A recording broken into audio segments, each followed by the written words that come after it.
about your plans to make me blue with some other guy that you knew before. Between the two of us guys, you know I love you more. It took me by surprise, I must say, when I found out yesterday. Don't you know that I heard it?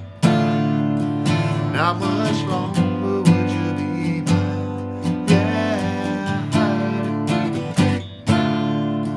And I'm just about to lose my mind. Yeah. Hey everyone, welcome to MT Guitar. Today we're doing I Heard It Through the Grapevine, which was originally released by Gladys Knight and the Pips, but Marvin Gaye sort of helped make this song very famous, and I've always loved this song and his arrangement of it. We're going to break down, how to play this sort of lush orchestral song into one single guitar. I think that's a really good thing to be able to do because we can play a pretty decent arrangement of it, right? Through little tricks like this, where we're going to like a G triad over D, which is what the strings are doing of the song, right? So that's really good to be able to do. But this is just a 1-4-5 in D minor. There's the 5 chord and here's the 4 chord, right? Now I'm also going to teach you this cool G here when we zoom in. This is a G7, but this is what you'll see jazz players play for a dominant. We usually don't like to bar a dominant 7th chord because it's a lot of work on the left wrist, right? So, or the right wrist if you're left-handed. But this is a nice 4-finger dominant chord that completely gets rid of any bar. So I'm going to show you that as well. There'll be a tab for this on the Patreon, as well as a chord sheet where I'll have the lyrics with when the chord changes on which lyric and so on. So check that out. Remember to subscribe, hit the bell icon. I'm going to really be focusing on the groove during this lesson and trying to make us really feel the beat, because when we have a full arrangement like this, we want to sort of make sure we're locked in. About your plans to make me blue. So my body is telling my hands what to do as opposed to my hands just going off of memory. So that's important. So on a song like this, we're going to really zone in on the groove. So stick around for that. Let's zoom in and start this lesson. All right, so right away in this intro here, we have this awesome, it sounds like a Rhodes to me, like a Rhodes keyboard. Nice and warm. And it's just doing these power chords up. Meaning a power chord meaning root and fifth. And it's parallel harmony. So throwing out some fancy terms here that are not necessary to learn this song, but parallel harmony is when the harmony just follows the melody no matter where it goes. Alright? So we're going to do 2nd and 3rd frets, 2nd and 3rd strings, and we're going to go down, down, and then up 3 frets, back home. Then go, up 3 frets to 6 and 5, 5 and 4, down. So the whole thing would sound like this. Down, down, up, back, down, up, 3 to down. Okay, so you do that twice. The 3rd and 4th time, we're going to start our D minor triad here. And an awesome thing here, this is a G triad over D bass. So down twice on a D minor. Now we're going to go 4, 3, 3, okay, on the first 3 strings, and then down once, back home to D minor. Down, up, then G, down, up twice, or once I mean. Okay, so that would be repeat. Oh, I guess you wonder how I knew. Right, and then it repeats for the verse. So verse, D to G, D minor. And I'm just doing a basic 8th note slight swing. So it'd be like, oh, down, down, down, down, up, down, up, down, up, down, up. Just to keep the groove going, because we're creating a guitar part out of an orchestral arrangement. A7, down, down, up, down. Then we anticipate the G. So you could do regular G if you're a beginner. You could do a bar chord G. You could do a bar chord G7. All those are good if you just want to play the song with a chord you already know. But we're going to do this really cool R&B/jazz chord, right? Always good to be able to play chords that are not barred and still play up and down the neck. So this would be 3rd fret, automatically mute the 5th string with your 1st finger, 3rd fret, 4th fret, 3rd fret. So that's going to be the G7 I recommend. So after, I guess you wonder how I do, A7 to make me blue on the G7. Back to D, repeat everything.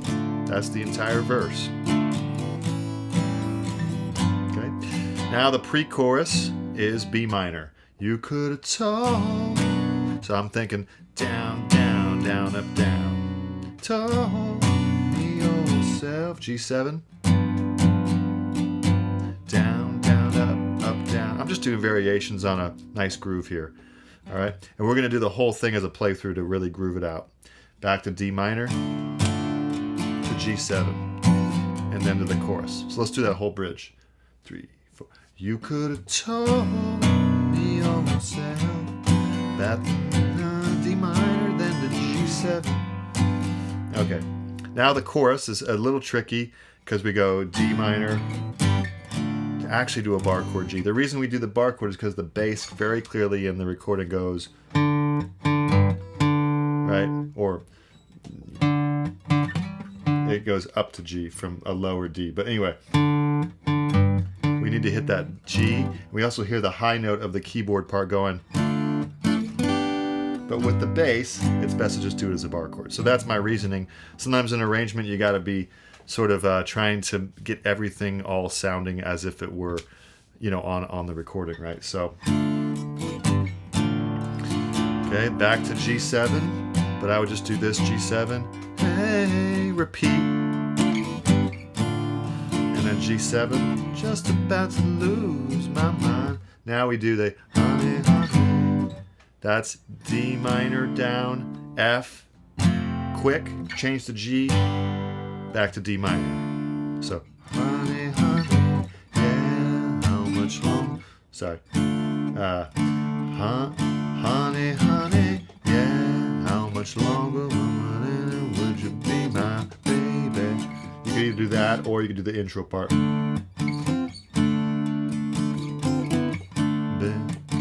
Then repeat everything. And that's the entire song. So let's run this entire thing slower than the recording, and we're going to kind of focus on the groove, and I'll name out the order of the chords here, all right? From the intro, verse, pre-chorus, chorus. Ready? 3, 4.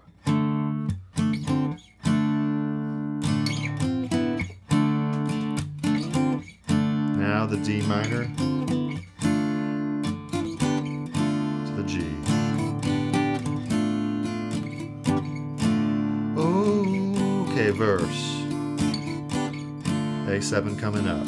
A7, G7, back to D minor. A7, G7. Here's the B minor. G7, D minor, G7. Don't you know that I heard it? Here's the power chord back to D. G7. Yeah, turn it to the G, D minor, G7.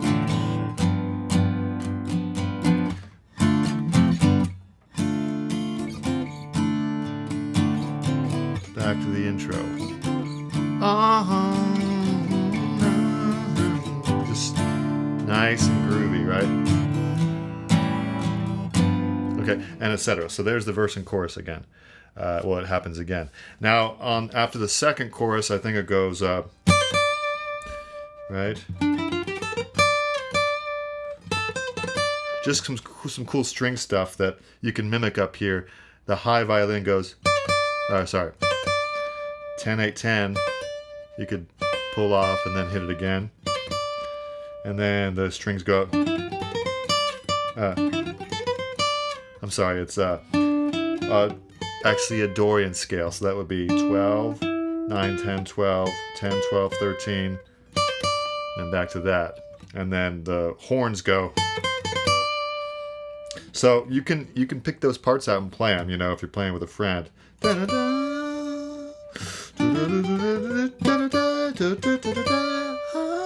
then, Marvin Gaye's melody is also good to learn on the guitar.